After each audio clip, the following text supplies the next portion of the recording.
Sveiki draugai, su jumis Evgenijus. Ir dabar įrašinėjau šį video labai nuostabioj vietoj, Porto Montenegro. Mes dabar esame čia, mūsų stovykla artėja prie pabaigos ir rytoj paskutinė diena. Jinai praėjo kaip visada turbo.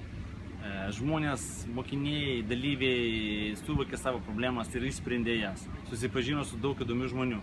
Kažkas net pajuto viens kitam ypatingus jausmus. Tai aš labai džiaugiuosi prie to prisidėdamas.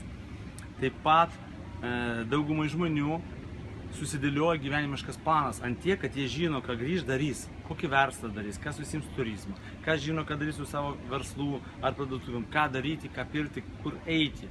Aš labai dėl to džiaugiuosi, nes mes kiekvieną dieną dirbam. Taip pat labai nuostabiai pailsėjame. Puikus oras, švarus vanduo, grožis, jachtos, palmės. Visą tai aš jums siunčiu. Ir tikiuosi, kad kitą stovyklą, kurią mes darysime spalio, jūs būsite su manimi. Taip pat nepamirškite, kad artėja startas naujos klasės, iš mokyklos klasės. Naudokitės tai, registruokitės, būkite vieni iš pirmųjų. Jau yra, žinau, kad yra žmonių, kurie užsiregistravo ar nelaukia. Jūs irgi nelaukit. Reikalaukit nuolaidos, būkite pirmi, užinkit savo vietą. Kad jūs galite pasiekti daug daugiau, negu jūs dabar galite savo pasvajoti. Taigi, dar kartą, saulės, jūros jums siunčiu iš Montenegro. Ir iki susitikimo. Iki.